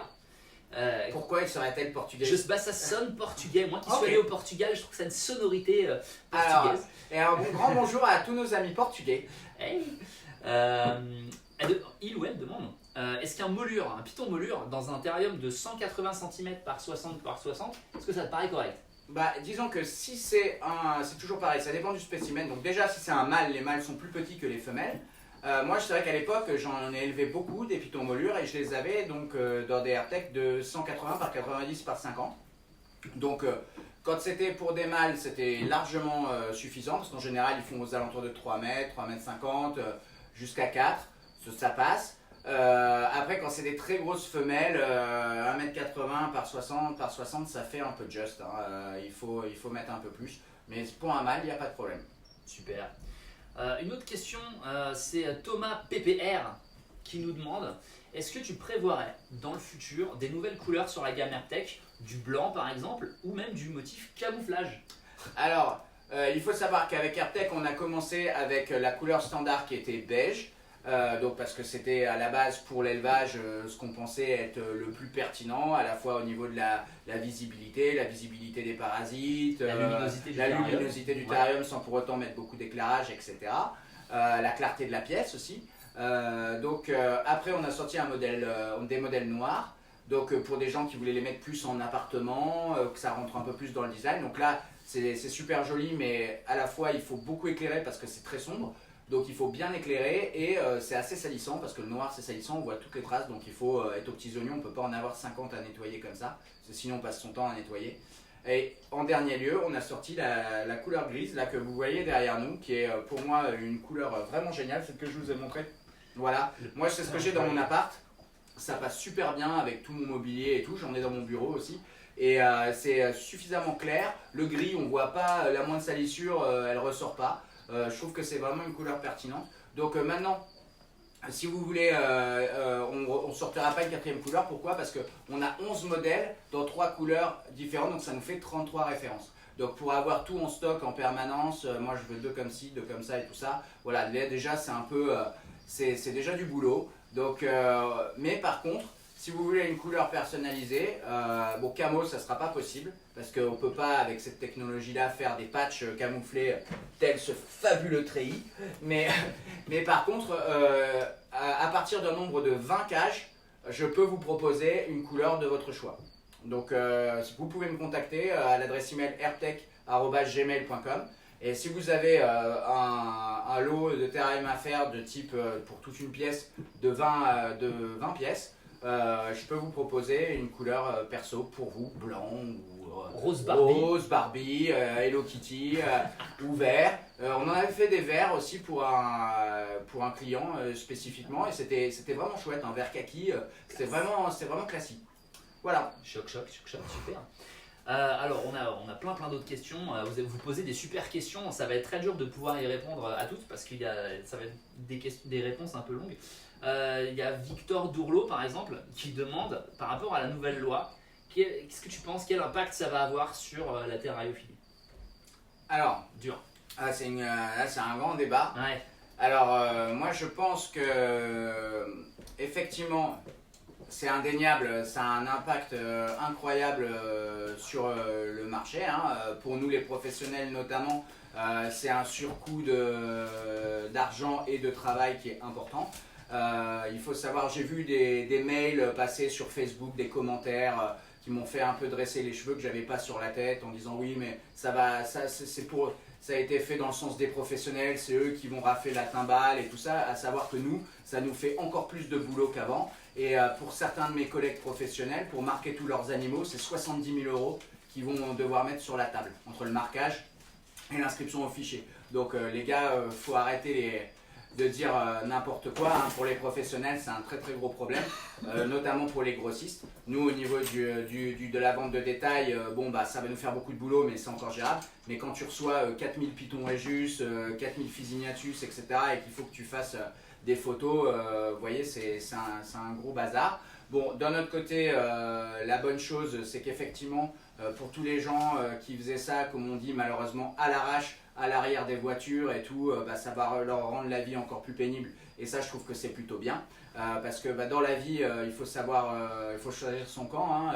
À un moment, si tu es vraiment passionné de quelque chose, il y a deux solutions de le gérer. Soit on est hyper passionné et comme nous, à un moment, on veut en vivre et on fait les choses dans les règles, on devient professionnel. Soit ça reste une passion, un hobby, comme j'en ai aussi. J'ai la passion de la musique, j'ai la passion de Harley Davidson. Bon, le dimanche, je ne vends pas des pots de Harley Davidson pour me rembourser ma Harley Davidson. Ça, c'est vraiment un délire des amateurs du reptile où il faut absolument jouer à la marchande le dimanche pour se rembourser ses rongeurs et tout. Bon, une passion, c'est fait pour gaspiller son argent, c'est fait pour dépenser son argent et se faire plaisir, profiter de la vie. Donc, faites-vous plaisir, voilà. Donc ça c'était mon petit message. Donc maintenant, l'autre chose que j'aurais envie de dire par rapport à cet arrêté, par rapport aux législateurs, par rapport à toutes les lois qui sont en train de passer, le législateur nous oblige à faire tout ça. Ok, on ne peut rien faire que d'accepter les choses. Moi je lance un appel à vous tous les terrariophiles, prenons le législateur à son propre jeu, au pied de la lettre. J'incite tous les gens, les propriétaires de reptiles, à déposer des certificats de capacité. Ils nous demandent d'être capacitaires, d'être en règle, etc. Faites-le. Que la terrariophilie en France, ça soit pas trois gars sur un parking qui échangent des bestioles dans un coffre de bagnole et qui font de la vente de bestioles à l'arrache sur des parkings. C'est pas ça la terrariophilie en France. Nous, on n'a pas œuvré pour que ça soit ça. La terrariophilie en France, il faut que ça soit clean. Il faut qu'on montre l'exemple. Donc, passez vos certificats de capacité, que tout le monde aille à sa DDPP. Faites votre dossier et déposez les dossiers. Qui se retrouvent avec une pile de dossiers comme ça et qui voient ce que c'est que les gens qui veulent se mettre en règle. C'est votre droit le plus entier de vous mettre en règle, de déposer des certificats de capacité. Montrez-leur qu'on est nombreux. Montrez-leur que, voilà, les mettre face à leur responsabilité, à la réalité, que ces dossiers, ils n'arriveront pas à les traiter tous. Donc, parce qu'on est énormément. Donc, déposez vos certificats de capacité. Une fois que vous avez la lettre de récépissé, vous êtes tranquille en attendant de passer en commission. Donc voilà, mettez-vous en règle, donnez-leur du boulot. Ils veulent du boulot, donnez-leur du boulot et faites les choses de manière clean. Alors après, une autre chose, c'est que tous les professionnels du reptile, moi, Stéphane Rossel, Karim Dawes, etc., tout le monde est en contact pour essayer on va mettre de notre propre argent pour lancer des actions en justice pour essayer d'avoir quelques actions sur cet arrêté et faire sortir certains animaux de la classe non domestique, donc tous des animaux type les serpents des blés, les pitons Régus, phasés, bien sûr, voilà, tout ce qui est modifié par l'homme, normalement, c'est plus un animal sauvage. C'est un animal domestique. Donc, on va essayer de jouer sur cet axe. Et puis sur d'autres axes, je ne vais pas tout vous dire aujourd'hui, et puis c'est confidentiel. Mais sachez qu'on est tous mobilisés, on est tous prêts à investir pour œuvrer pour la communauté des propriétaires de reptiles. Super. Donc et en plus, tu disais tout à l'heure, Dave Barker s'est mobilisé pour protéger les terrariums américains. On peut le faire aussi à moindre échelle chez nous. Donc voilà, aux États-Unis, ils ont eu un très gros coup de chaleur où là, ils voulaient carrément interdire tous les transports d'animaux sauvages, de tous les boïdés et tout ça, d'un état à l'autre, le commerce, etc. C'était vraiment très gros, une très grosse épée de Damoclès qui était sur la tête des éleveurs américains. Et eux, ils sont plus intelligents que nous aux États-Unis, ils savent se fédérer. Ils ont fait une fédération en fait, des éleveurs qui s'appelle l'ARC, quelque chose comme ça. US-ARC, voilà. Ouais. Et en fait, ils se sont tous mobilisés, ils ont collecté des fonds. Tout le monde a donné, tous les propriétaires de reptiles ont donné à cette association pour qu'ils aient de l'argent, parce que le nerf de la guerre, c'est d'avoir de l'argent pour se payer des avocats.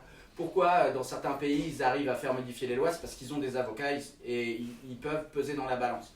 Nous, on n'arrive pas à se fédérer en France, tout le monde se tire dans les pattes. Donc au résultat, on est divisés et eux, ils peuvent mieux régner. On va retourner sur un sujet plus fun, cool. D'ailleurs, merci à Guillaume Payot qui veut revenir sur le herbe du mois. Oui. Il nous pose une question pour un Chlamydosaurus. Salut Guillaume. Il demande, est-ce que lorsqu'un Chlamydosaurus a 2 ans, est-ce qu'on peut considérer qu'il a atteint sa taille adulte? Ça dépend. Enfin, pour moi, il grandit au moins jusqu'à 2 ans et demi, 3 ans, quoi. Là, le mâle qu'on vous a présenté, il va encore grandir. Un mâle adulte, ça a une tête à peu près comme ça. Vraiment, ça a une grosse tête. Et un tête-corps, c'est comme ça. Avec la queue, c'est comme ça. C'est dommage, malheureusement, j'ai pas d'échelle et de photos avec un adulte à vous montrer. Mais c'est vraiment un beau lézard, Cool. Une autre question, c'est monsieur Lucas Bourret. À chaque fois, il nous pose une question. Merci. Merci Lucas. Et lui, il veut revenir sur AirTech. D'accord. Et il voudrait savoir, est-ce que tu as prévu des nouvelles gammes de taille AirTech? Il y a une autre personne qui avait posé des questions aussi là-dessus. Est-ce qu'on va faire des terrariums AirTech 1m80 par 1m par 1m, donc des cages énormes, des 2 monstres, mètres. des 2 mètres. Non, pourquoi? Parce que faire des moules pour ce type de terrarium, ce type de technologie, ça coûte très cher. Et là, le marché pour ce type de taille est très restreint. Donc actuellement, les tailles qu'on a, pour la plupart des reptiles classiquement maintenus et élevés en captivité, ça fonctionne. Donc si on a un animal qui nécessite une taille bien plus importante, ça veut dire que c'est un animal hors norme, qu'on ne trouve pas facilement donc en captivité ou qui n'est pas très courant en captivité. Et dans ce cas, le marché, voilà, vous voyez, commercialement parlant, c'est pas intéressant. Alors à côté de ça, moi je vous dis, en assemblant des AirTech, en faisant des terrariums custom, grâce aux AirTech existants, on peut doubler les surfaces. Par exemple, comme j'ai fait avec le 90-60-100, j'en ai collé 2, j'ai 1m80 par 60 par 100, ça fait déjà un sacré volume. Franchement, regardez la vidéo, ça fait déjà une sacrée armoire. J'ai aussi des clients qui avaient des moulures qui ont mis 280 côte à côte, donc ça veut dire qu'ils ont 3m60 de long sur 90 sur 50. Donc voilà, après on peut aussi les ouvrir et les empiler les uns sur les autres, comme ce qu'a fait Stéphane. Enfin, on a fait pas mal de terrariums custom comme ça à l'époque pour des clients qui avaient des iguanes ou des choses comme ça, en mettant 380 les uns sur les autres et en ouvrant à chaque fois le sol et le plafond, Donc ça faisait 1m80 par 90 par 150. Donc là déjà on met déjà une belle bête, quoi. Super. Le Chukwala, ce Soromalus obesus. Ouais.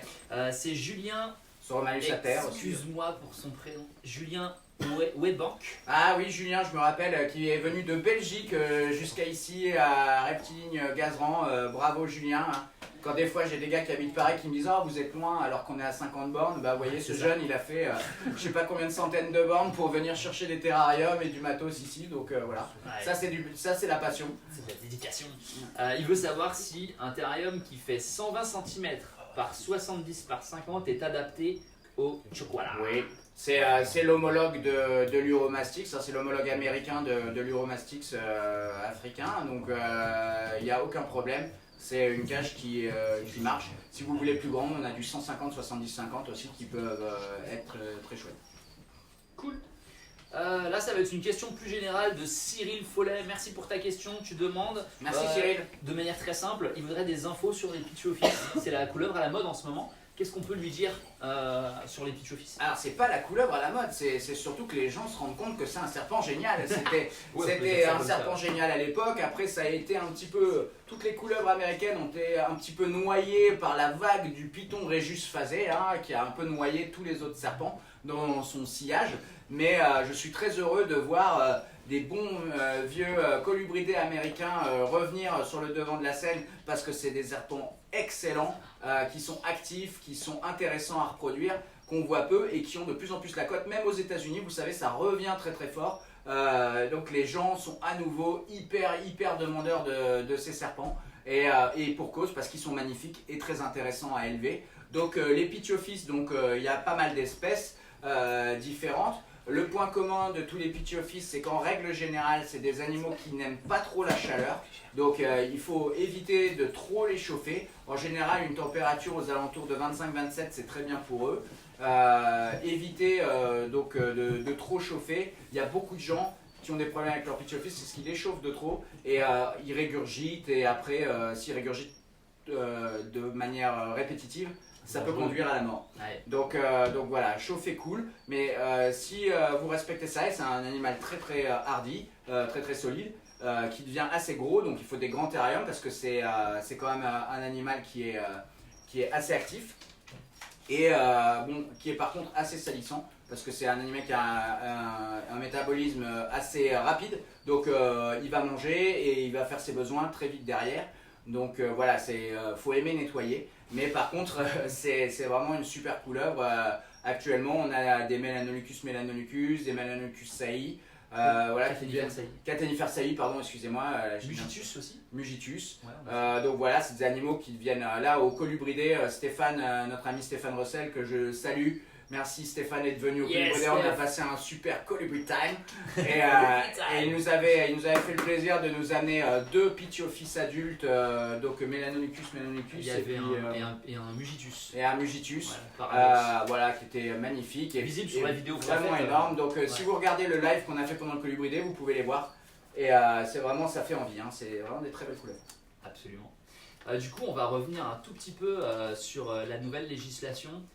Qu'en est-il aujourd'hui pour acheter une tortue léopard? Brian Chabret veut savoir quel papier il lui faut aujourd'hui s'il veut se mettre en règle et acheter une tortue léopard légalement. Alors voilà, maintenant pour toutes les tortues terrestres, avant il n'y avait que pour les tortues d'Hermann, tortues grecques et Marginata qu'il fallait faire une demande d'autorisation de détention avant de faire l'acquisition de l'animal. Donc aujourd'hui, avec la nouvelle législation, il faut pour toutes les tortues de terre, même les tortues exotiques du type Pardalis, les sulcata, etc., il faut avoir une autorisation au préalable de votre préfecture, donc en passant par la DDPP. Il paraît, et je vais faire venir une invitée, Virginie Pasquet de la DDPP du 93 qui sera un jour dans l'émission avec nous pour vous en parler, de la législation sur les tortues.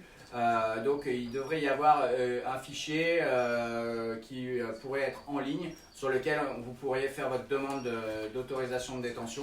Mais aujourd'hui, donc il faut avoir cette autorisation de détention. Quand vous venez acheter la tortue, vous donnez votre numéro d'autorisation de détention au vendeur. Lui, il doit impérativement le noter dans ses registres. Et il faut évidemment que la tortue soit identifiée, pucée et inscrite au fichier. Cool. Voilà. Une autre question qui m'a été envoyée. Bernard Bourg. Oh merde. Les Japonais se sont crachés. Dommage, ce sera pour tout à l'heure. Bernard Bourg. J'ai pas le nom de la personne qui a posé la question, mais elle se reconnaîtra. Sur quels critères as-tu conçu l'AirTech? C'est une bonne question ça. Exactement. Donc sur quels critères? C'est très simple. J'utilisais les Vision Catch.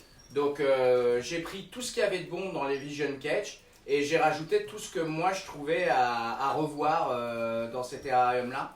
Donc j'ai augmenté la hauteur de la marchelle à l'avant, j'ai rendu l'accès au niveau de la lampe plus accessible par l'arrière parce que sur les Vision Cage il fallait les désempiler parce que c'était un cône. Enfin, pas mal de choses comme ça. Au niveau du plastique, on utilise un polyéthylène qui est teinté dans la masse. C'est-à-dire que le polyéthylène, à la base, c'est une poudre qui est chauffée et qui devient liquide quand elle rentre dans le moule. Et en fait, il y a deux solutions. Soit elle peut être à la base teintée dans la masse, ou on rajoute un colorant. Donc nous, on a choisi de prendre teinte et masse. Pourquoi? Alors ça coûte plus cher, mais au moins, si vous faites 200 terrariums AirTech, les 200, vous les mettez côte à côte, ils ont tous la même couleur.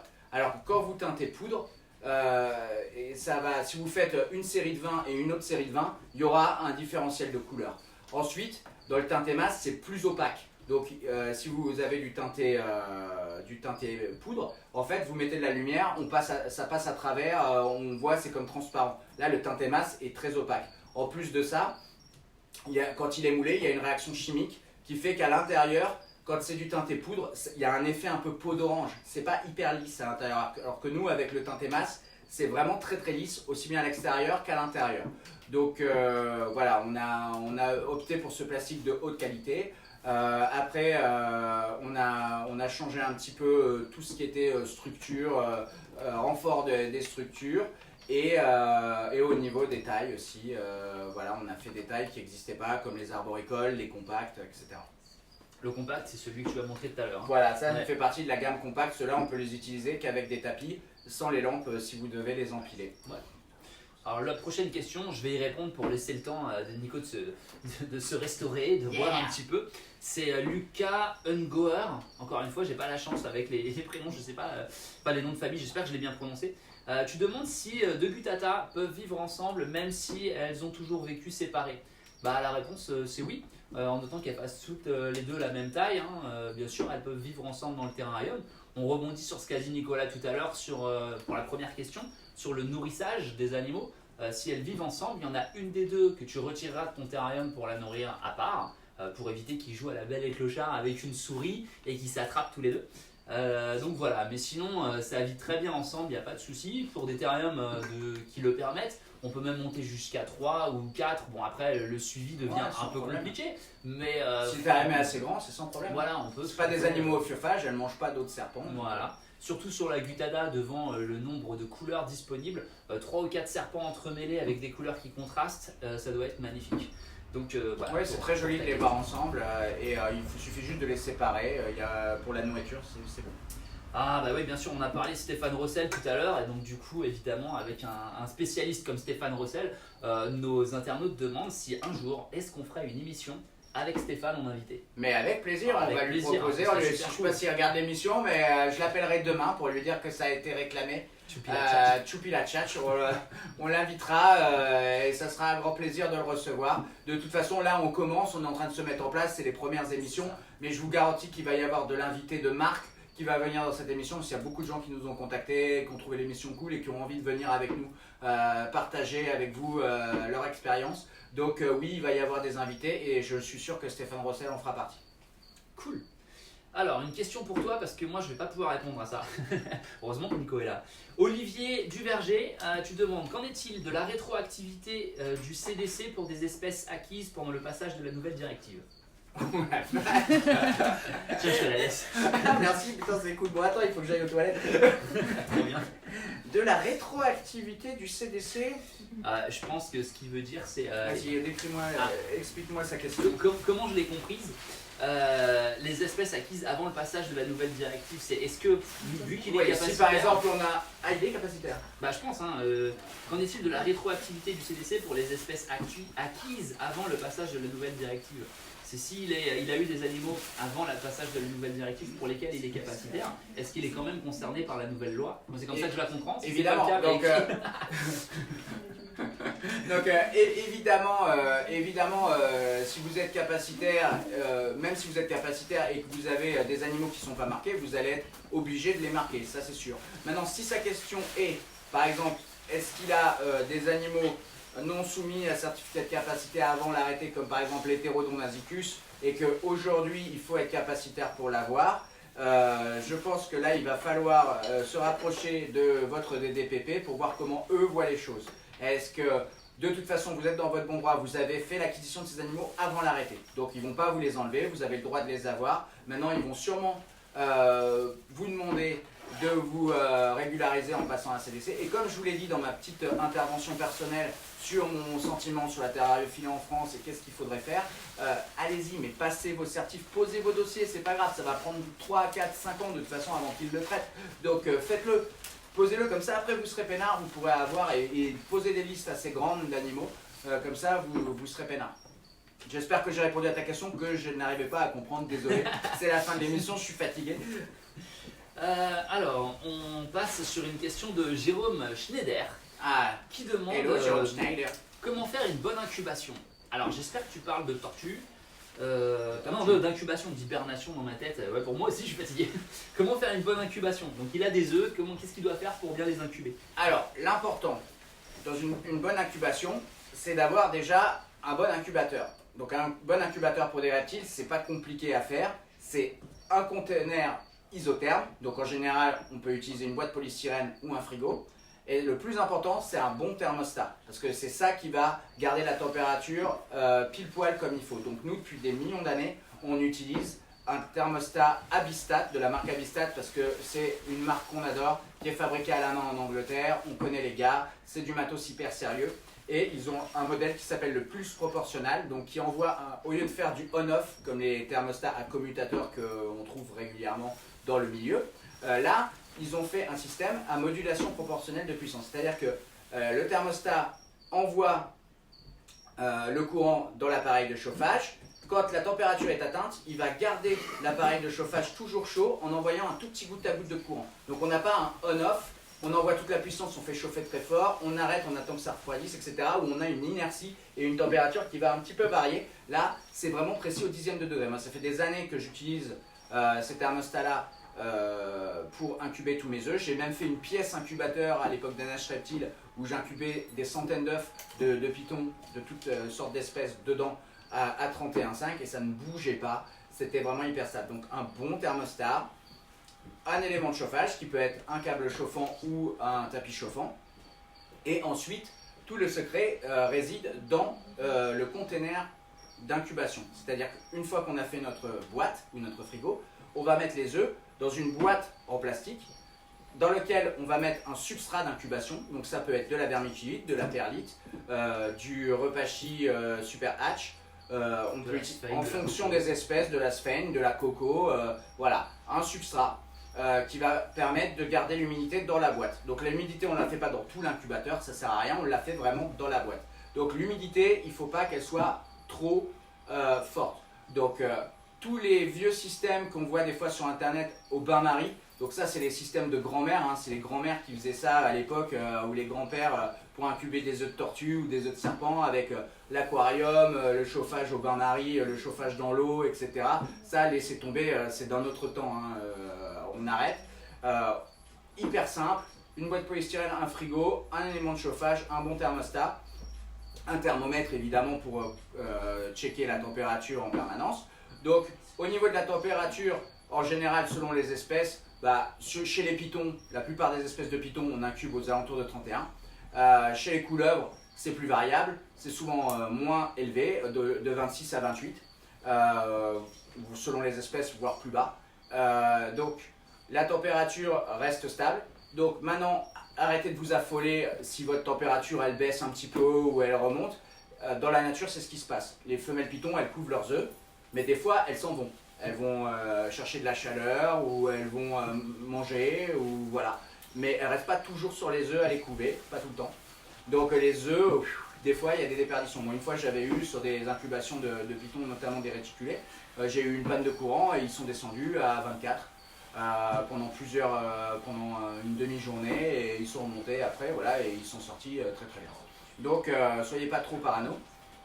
Donc, le secret, c'est vraiment le substrat d'incubation, pas trop humidifié. L'hygrométrie doit être aux alentours de 90, ça ne doit pas ruisseler. Et donnez-leur de l'air. C'est-à-dire que faites pas des tout petits containers pour mettre les œufs, donnez-leur un peu d'air, surtout les gros œufs de python, les gros œufs de gros colubridés. Ils respirent dans l'œuf. Hein, évidemment, un œuf, c'est un organisme vivant qui se défend contre les bactéries, etc. Donc un œuf, sa vie, ça a besoin d'oxygène. Et plus l'embryon se développe, plus le bébé se développe à l'intérieur de l'œuf, plus il va consommer de l'oxygène. Et d'ailleurs, il va produire de la chaleur. Et souvent, moi je suis incubé dans des grands seaux comme ça, j'ai le même système d'incubation que Tracy Barker, hein. J'ai été copier les meilleurs hein, de toute façon, hein. On prend là où c'est bon. Donc j'avais une pièce qui était chauffée et j'avais des bassines, des grosses poubelles en fait qui étaient posées sur des étagères. Dedans j'avais à peu près ça de substrat, un peu de perlite par-dessus, et je mettais mes œufs de python et je fermais avec un panneau de verre. Et en fait il y avait à peu près ça d'air dans les boîtes. Et ça me permettait de pouvoir checker mes œufs, ils étaient à la bonne température, etc. Et en fait, souvent ce qui se passe, c'est qu'à la fin du cycle d'incubation, comme la ponte émet beaucoup de chaleur, en fait, il y a une légère buée qui se fait sous la vitre que j'essuyais tous les jours. Et là, ça voulait dire, bon, là, ça va bientôt éclore. C'était imminent. Voilà, donc faites les choses simples. On a fait un tuto là-dessus qui est sur notre chaîne Reptiline. N'hésitez pas à nous envoyer des mails. On en refera un même avec Clément hein, sur l'incubation. Il faut, ouais. Et voilà, donc ça n'a pas besoin d'envoyer un singe sur la lune. Hein. C'est quand même assez simple. Olivier Garbet, tu possèdes un Tribolonotus. Tu demandes si tu dois le pucer ou le photographier. Je pense qu'il faudrait se reporter à notre vidéo qu'on a fait sur le puçage des animaux. Dr Berthelet nous expliquait qu'en dessous de 150 grammes, elle se refusait de pucer, que ça pourrait avoir des conséquences néfastes sur les animaux. Ça va vraiment donc dépendre de votre vétérinaire. Qu'est-ce que tu en penses toi Nico? Moi personnellement, je prendrais plutôt des photos. C'est un animal qui est quand même sensible. C'est pas un pogonin, hein, donc c'est un animal un petit peu délicat on va dire. Donc je n'irai pas lui mettre une puce. Faites des photos, en plus c'est pas un animal qui est ultra protégé, hein, il n'est pas en annexe A ou B. Donc franchement avec des photos, voilà, mettez-vous en règle comme ça, ça ira.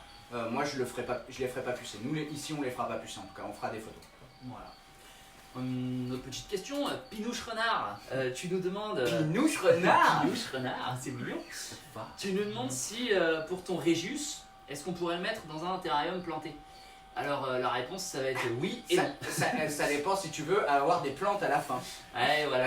Si tu veux que ton terrarium planté reste planté, vaut mieux pas que tu mettes ton Régius dedans. Parce qu'un Régius c'est un animal qui fait 2,5 kg, 3 Ça dépend l'âge du Régius. Voilà, si on est jeune, on peut le faire ouais, grandir dedans. Ouais, enfin s'il est jeune quoi, mais bon. Ouais, ça va être difficile. Franchement pour les serpents, en règle générale et notamment les boïdés terrestres, pour certains boïdés de type arboricole, Moria verdis, on peut peut-être essayer, mais franchement moi je suis pas pour. Mais pour un python Régius, un animal qui va faire dans les 2 kg et quelques, il est clair qu'en une nuit, il va monter sur toutes tes plantes et il va tout écraser, quoi. Donc en plus de ça, c'est galère pour nettoyer.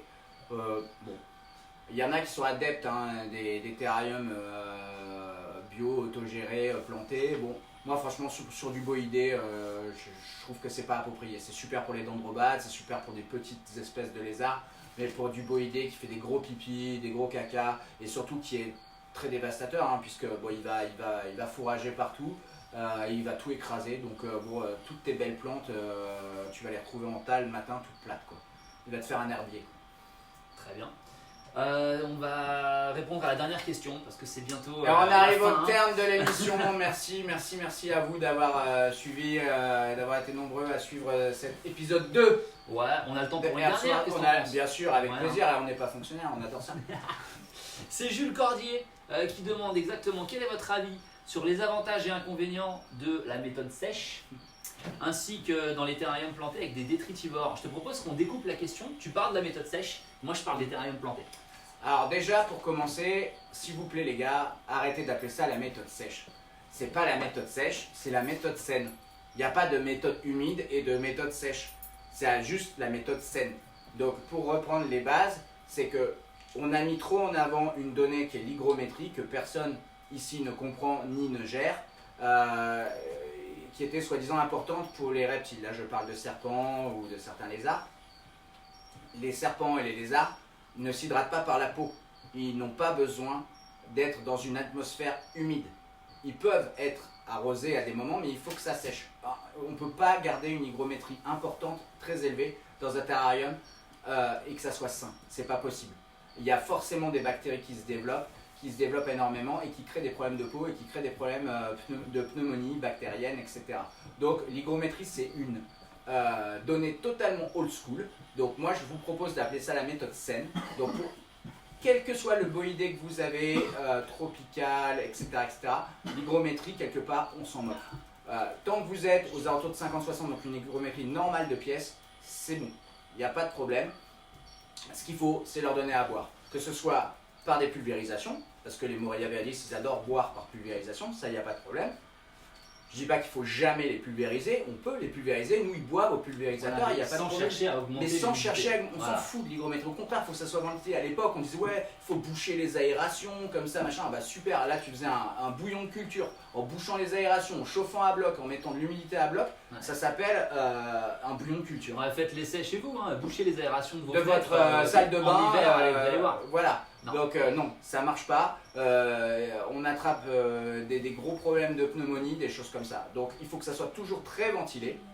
Et par contre, donnez-leur à boire, ce n'est pas pulvérisation, et en changeant l'eau. Vous remarquerez que quand vous changez l'eau, vous mettez de l'eau fraîche à vos reptiles, de l'eau nouvellement arrivée, propre et fraîche, ils vont boire. Ils adorent boire de l'eau fraîche. Même si l'eau est propre, soi-disant propre, et qu'on l'a laissée une semaine, ils n'aiment plus la boire. Ou ils y vont quand vraiment ils sont méga assoiffés, quoi. Donc c'est pas le but. Donc changez leur l'eau, ça les incite à boire, et là ils s'hydratent bien, et là ils vont vous faire des mules nickel. Ils vont pas avoir les reins complètement éclatés. Donc voilà, donc appelons ça la méthode saine, et essayons de travailler dans ce sens. Bah ouais. Pour la deuxième partie de la question, il parlait de détritivores dans les terrariums. Alors ça c'est ton domaine. C'est plus mon domaine, ouais, c'est vrai. Les détritivores, du coup, ils vont travailler. Alors qu'est-ce que c'est déjà les détritivores Ouais, pour les gens excusez-moi. qui ne savent pas Les détritivores, donc c'est lorsqu'on installe un terrarium planté, souvent qui a une forte épaisseur de terre, avec du drainage, donc ça c'est une partie surélevée pour permettre à l'eau de s'écouler en dessous. Les détritivores, ce sont des petits animaux qu'on retrouve dans la nature, hein, c'est un phénomène naturel, ils vont manger la matière morte. Donc le ver de terre dans votre jardin, votre escargot, la limace, tout ça, les cloportes, c'est des détritivores. On peut en installer dans des terrariums plantés, même pas forcément plantés, hein, mais la plupart du temps on les met en terrarium planté, et ils vont se nourrir des déjections de vos animaux. Donc une crotte de dendrobate, c'est décomposé par des petites colamboles, ça va être décomposé par des Qu'est-ce que cloportes. c'est que des colamboles? Alors des colamboles, ouais, c'est une bonne question. C'est un petit insecte qui fait à peu près 1 mm, 1 mm et demi, qui fait des petits bonds qui vont se concentrer sur les déchets du terrarium et qui vont les décomposer. Alors quel avantage ça a? Avant chez Happy. On en a de temps en temps. On va D'accord. essayer, on peut en proposer. proposer souvent, plus. mais, la colambole, c'est le détritivore de base. Vous pouvez en avoir de manière naturelle dans votre terrarium. Des fois, ça se développe C'est tout une seul. excellente nourriture pour les dendrobates d'ailleurs. Ouais. On en a d'ailleurs dans nos terrariums de python. Des fois, j'enlève la gamelle. Il y a plein de colamboles en dessous. Les gens les prennent pour des acariens, mais pas du tout. Hein. Non, C'est c'est vraiment pas un des acarien, colamboles ça. naturelles. Donc ça c'est le détritivore de base, c'est le mangeur de caca, de clean-up crew Ok. qui va manger vraiment les déchets du terrarium. Il est possible de réaliser des terrariums donc bioactifs, c'est-à-dire qui contiennent ces biodécomposeurs pour des animaux un petit peu plus gros. J'en ai déjà vu des gens sur internet, beaucoup des Américains, hein, qui avaient du varan, qui avaient du python royal. Donc vous allez me dire, bien sûr, une crotte de python royal, un bon gros caca, ça va pas être décomposé par ces petites bestioles. Je suis d'accord avec vous, il y a une partie de nettoyage. Mais l'autre côté, tout ce qui reste, les petites saletés qu'il y a, les miettes de crotte, si on peut appeler ça comme ça, bon appétit, les colamboles vont s'en nourrir. Et on a des terrariums qui sentent moins mauvais. Le produit de la dégradation de ces déjections va aussi nourrir les plantes derrière. Donc en fait, on est sur un système qui s'autogère au final. Voilà un petit peu pour les colamboles. Le ver de terre, le cloporte tropical, etc. Toutes ces choses-là sont également très très bons pour entretenir votre terrarium et aussi pour nourrir les animaux qu'il y a dedans. Parce que des dendrobates ou des petits geckos, lorsqu'ils vont voir une quantité de colamboles ou de cloporte jaillir de terre pour manger l'excédent de répachi qui est tombé de la gamelle ou une crotte d'animal, ils vont se nourrir également de ces petits animaux. Donc voilà, on pourrait en parler très longtemps. Moi ça me passionne cette histoire de bioactivité des terrariums. Il adore Mais, les mangeurs de caca. J'adore les mangeurs de caca. Les scatophages, c'est mon truc. Je suis démasqué, j'aime les scatophages. Mon petit gueule. Ils monde scatophage. dégueulasse, petit scatophage. On t'a percé Oui. à géo. Voilà donc cette deuxième émission de Et voilà, de ça maintenant touche à finie. sa fin et Désolé. on vous souhaite Un très bon Halloween. un super Halloween. C'est parti, on va inviter tout le monde à nous rejoindre. Notre ami le T-Rex. Oh Ta mère, et je rentre à ma maison, ouais! Let it go! Let